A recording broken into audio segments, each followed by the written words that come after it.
गाली देने से नहीं होगा किसी को। ब्राह्मण को गाली देने से ब्राह्मण नीचे नहीं होने वाला है। क्या लगता है नीचे होगा ब्राह्मण? कभी नहीं होगा।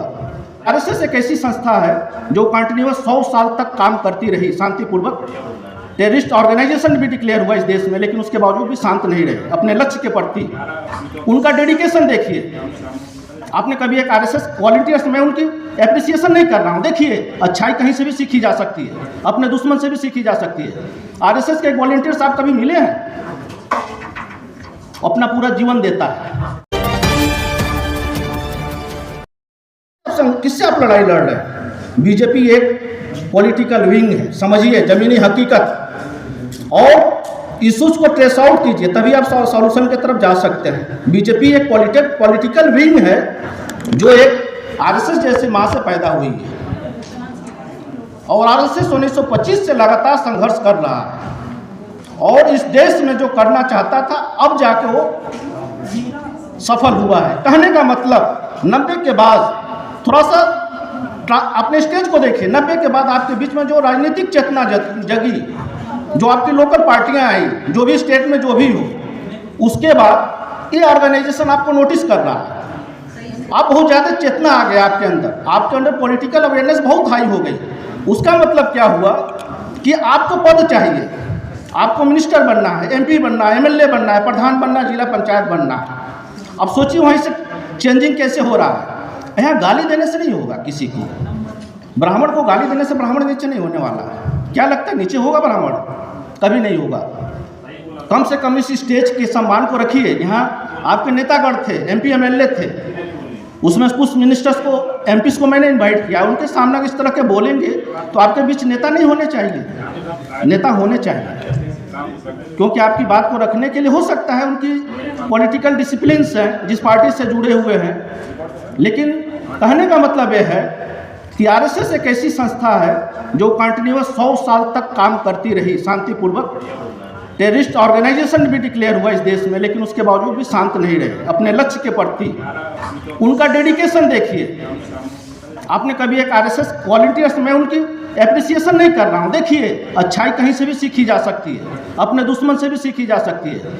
आरएसएस के एक वॉलंटियर्स आप कभी मिले हैं? अपना पूरा जीवन देता है, और उसका मेन टारगेट कौन है? मेन टारगेट कौन शिकार होने वाला इस देश में? आपका वर्ग, जिसके लिए आप चर्चा बैठे हैं। सबसे बड़ा टारगेट आप ही हो, और आप ही की बंदूक है, आप ही की कंधा है, आप ही की गोली पर आपके लोगों को मारा जा रहा है।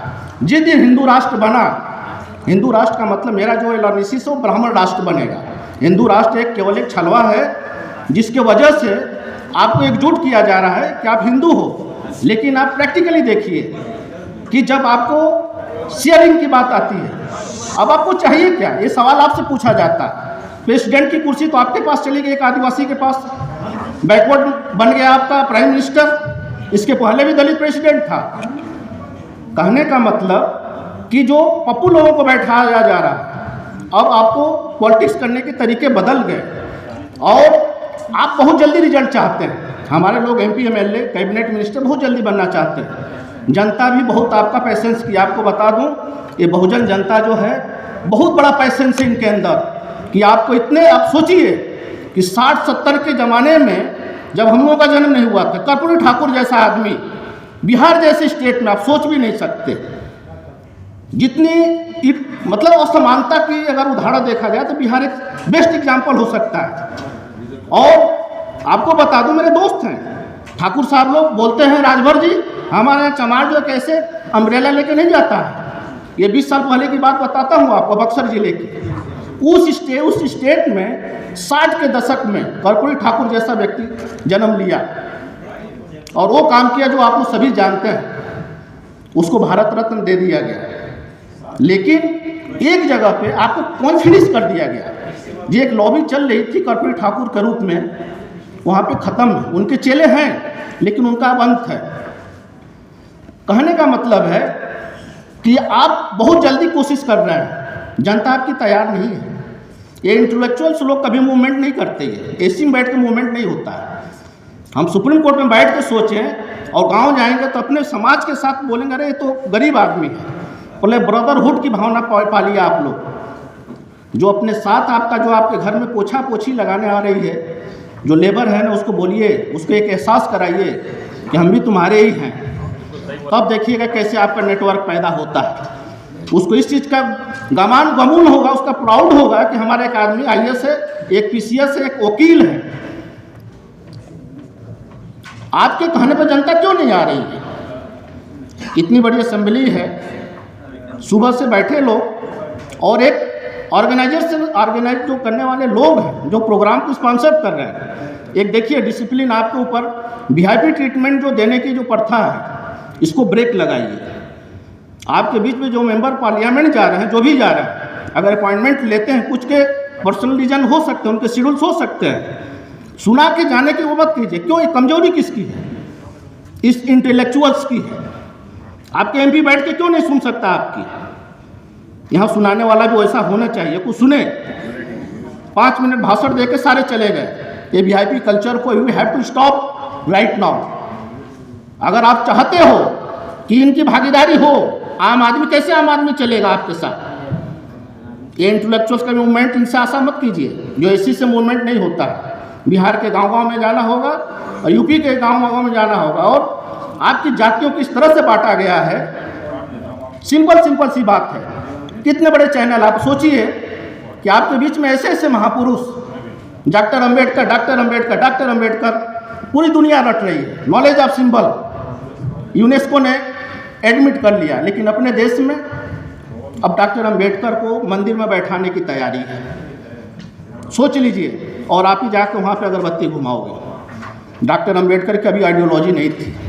अगर आज यहाँ मैं बोल रहा हूँ तो उसकी वो त्याग, तपस्या और उसकी कंट्रीब्यूशन है कि हम स्वच्छ भारत में और इंडिपेंडेंट भारत में सांस ले रहे हैं। अब सोचने की ज़रूरत है कि डॉक्टर अंबेडकर को कौन सा वायरस काटा था भाई, कि उन्होंने 5 सब्जेक्ट में PhD किया, देश की दुनिया की सबसे बड़ी यूनिवर्सिटी से। एक PhD करने के बाद आपका कॉलर इतना टाइट हो जाता है कि मैं PhD किया हूँ, मैं फलाने प्रोफेसर हूँ। उस आदमी ने एंथ्रोपोलॉजी से किया, सोशियोलॉजी से किया, लॉ से किया, इकोनॉमिक्स से किया। क्या ज़रूरत थी? ज़रूरत ये थी, उस आदमी को ये मालूम था कि जिस दिन मैं भारत जाऊँगा, जिस वर्ग की बात करूँगा, उस समय अछूत होने के नाते हमको अंडर एस्टिमेट किया जाएगा। इसलिए अपने आप को उस लेवल पे गया नॉलेज के कि हमको कोई काटने वाला पैदा ना हो भारत में। और वो जो चीज़ लिखा वो लक्ष्मण रेखा हुई देश के लिए।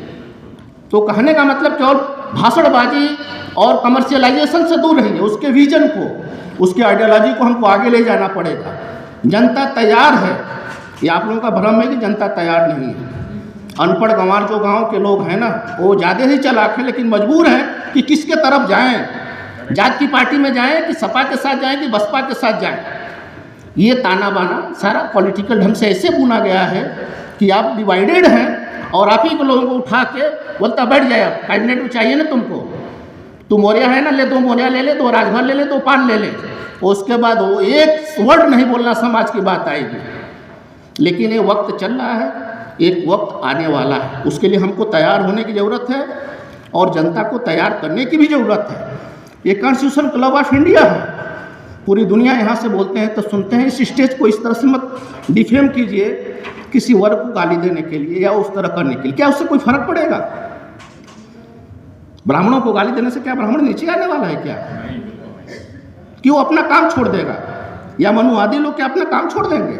नहीं छोड़ेंगे, वो भी बैठते हैं, वो आपको गाली कभी नहीं देते।